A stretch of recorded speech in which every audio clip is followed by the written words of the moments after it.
नमस्कार दोस्तों, welcome to PK classes. दोस्तों, power curve of wind turbine. Wind turbine का पावर कर्व क्या होता है, क्या इसका मतलब है? यह क्वेश्चन अक्सर हमारी परीक्षा में renewable energy sources and audit, environmental engineering and power plant engineering, multi subjects में यह क्वेश्चन अक्सर हमारी परीक्षा में पूछा जाता है। Explain the wind turbine power curve with suitable example. तो आज हम जानेंगे विंड टरबाइन पावर कर्व क्या है, क्या इसका मीनिंग से। तो दोस्तों, जो भी छात्र पीके क्लासेस में फर्स्ट टाइम है, जो अभी भी पीके क्लासेस से नहीं जुड़े हैं, वो चैनल को जरूर सब्सक्राइब करें एंड वीडियो को लाइक करें। तो power curve of wind turbine का जो पावर कर्व है, इसका क्या मीनिंग्स है? तो जैसे कि हम बात करें विंड टरबाइन जो है पावर कर्व एक ग्राफिकल रिप्रेजेंटेशन है जिसमें हम पावर और विंड की स्पीड के रिलेशनशिप को प्रदर्शित करते हैं, रिप्रेजेंट करते हैं। इस कर्व में along वर्टिकल एक्सिस भी represent power and along horizontal axis भी represent wind speed in metre per second. अब इस कर्व में यदि हम बात करते हैं तो ये आप कर्व देख पा रहे हैं कि इस कर्व में आपके क्या क्या चीज़ें हैं जो कि इन्वॉल्व हो रही हैं, इसके बारे में आपको जानना है। तो जैसे कि हम बात करें कि कर्व हमारा जो स्टार्ट होता है, कर्व हमारा स्टार्ट हो रहा है यहाँ पे, मान लो यहाँ पे आपका जीरो है, जीरो विंड वेलोसिटी है, तो कोई पावर जनरेट नहीं होगा। ये है हमारा रीजन फर्स्ट रीजन में। अब फर्स्ट रीजन जो है जहां पे आपकी जीरो विंड वेलोसिटी है या विंड वेलोसिटी बहुत कम है, तो कोई पावर जनरेट नहीं हो रहा है, जो कि हमको फर्स्ट रीजन में ग्राफ से क्लियर समझ में आ रहा है कि यहाँ इस जगह पे रीजन फर्स्ट में कोई पावर जनरेट नहीं हो रहा है, पावर कट इन, पावर बंद है। अब जैसे हमारी विंड स्पीड इंक्रीज होती है, तो यहाँ पे जो सेकंड रीजन है इसमें हम देख पा रहे हैं जैसे जैसे विंड स्पीड बढ़ती जा रही है, विंड स्पीड का ग्राफ ऊपर की ओर मूव कर रहा है, करस्पॉन्डिंग हमारी पावर भी इंक्रीज हो रही है।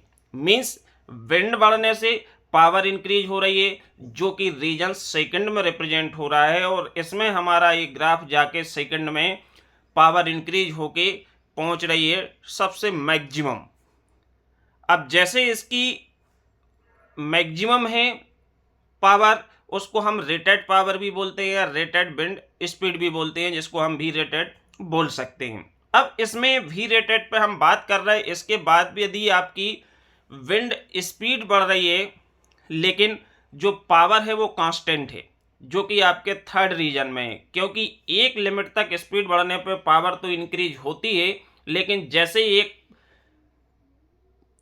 मैक्सिमम इस पे 5 मीटर पर सेकेंड या 15 मीटर पर सेकेंड एक रेटेड विंड पे हम पहुंचते हैं, तो रेटेड विंड के बाद आपकी पावर कांस्टेंट हो जाती है।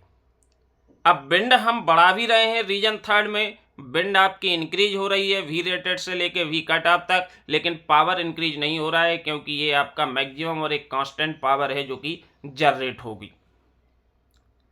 और इसके बाद यदि इससे ज़्यादा हम विंड स्पीड बढ़ाते हैं या विंड स्पीड बढ़ती है, तो दिक्कत ये आती है कि जो पावर है वो कट ऑफ हो जाती है, क्योंकि एक मैक्सिमम इस पे पावर पे कांस्टेंट पावर के बाद जो रेटेड पावर हमको मिल रही है, उसके बाद रीजन थर्ड से यदि हम आगे बढ़ते हैं और विंड स्पीड बढ़ती है, तो क्या होता है कि टरबाइन हमारा डैमेज ना हो, तो उसकी ब्लेड का एंगल चेंज होके वो अपने आप स्टॉप हो जाता है, मींस पावर कट ऑफ हो जाती है। तो पावर वहाँ पे कट ऑफ होगी, तो रीजन 4 में आप देख पा रहे होंगे ग्राफ बिल्कुल नीचे चला गया, मींस क्योंकि यदि कट ऑफ नहीं हो रही हो, बहुत ज़्यादा तेज स्पीड से आपका टरबाइन रोटेट करेगा, तो ये इसको डैमेज कर देगा, टरबाइन हमारा खराब हो जाएगा, डैमेज हो जाएगा। तो रेटेड स्पीड के बाद यदि विंड स्पीड बढ़ती है, तो पावर आपकी ऑटोमेटिकली क्या होती है, विंड पावर जो है वो कट ऑफ हो जाती है। और यहाँ आप देख पा रहे होंगे, यहाँ से आपका जो ग्राफ है सीधे डाउन चला गया और पावर भी कट ऑफ, मीन्स यहाँ पे पावर कट हो गई, बंद हो गई।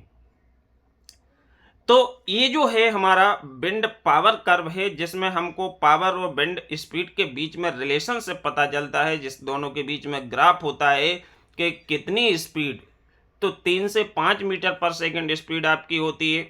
इसके बाद 10 से 15 मीटर पर सेकंड जो विंड स्पीड है वो अच्छी मानी जाती है। उससे ज़्यादा विंड स्पीड होती है तो आपका रेटेड कांस्टेंट पावर के बाद सीधा पावर कट ऑफ होगा, क्योंकि यदि ऐसा नहीं होता है तो आपका जो विंड टरबाइन है वो डैमेज हो सकता है, उसके पार्ट खराब हो सकते हैं। तो इसलिए इसमें क्या है कि आपकी रीजन फर्स्ट में 0 पावर जनरेट हो रही है, रीजन सेकंड में पावर इंक्रीज हो रही है करस्पॉन्डिंग विंड स्पीड। इसके बाद जैसे हम पहुंचते हैं रीजन थर्ड में, तो यहाँ पे पावर कांस्टेंट है, विंड स्पीड बढ़ रही लेकिन पावर कांस्टेंट है, पावर इंक्रीज नहीं हो रही। तो एक लिमिट तक ही पावर इंक्रीज होगी, उसके बाद आपकी पावर कांस्टेंट हो गई, आप कितनी भी विंड स्पीड बढ़ाओ। लेकिन रीजन थर्ड के बाद जैसे हम फोर्थ में जा रहे हैं तो यहाँ पे आपका क्या है, पावर कट हो रही। क्यों? क्योंकि एक लिमिट से ज़्यादा यदि तेज विंड स्पीड होगी तो उसमें हमारे टरबाइंस डैमेज हो सकता है, तो डैमेज होने में उसका ब्लेड एंगल चेंज होकर वो ऑटोमेटिकली स्टॉप हो जाएगा। स्टॉप होगा तो क्या होगा, पावर आपकी बंद हो जाएगी, पावर जनरेट कट हो जाएगा। तो ये हमको पता चलता है किससे, इस कर्व से, विंड पावर कर्व से ये चीज़ें पता चलती हैं, जिसमें आपके टोटल 4 रीजन्स दिए हुए हैं, 1 2 3 4, और चारों रीजन्स का जो मीनिंग है वो आपका क्या है, अलग अलग है। ठीक, तो इसमें आपने विंड पावर को कर्व के लिए जाना। विंड टरबाइन जो होते हैं, विंड टरबाइन आपने नाम सुना होगा, जिसको आप पवन चक्की के नाम से जानते हैं, वो हमारे अक्सर पावर को जनरेट करने में हम यूज करते हैं। तो जो पवन चक्कियाँ होती हैं उसके लिए विंड पावर कर्व है जो इस प्रकार से ड्रा किया जाता है। ओके, वीडियो देखने के लिए बहुत बहुत धन्यवाद। Thank you.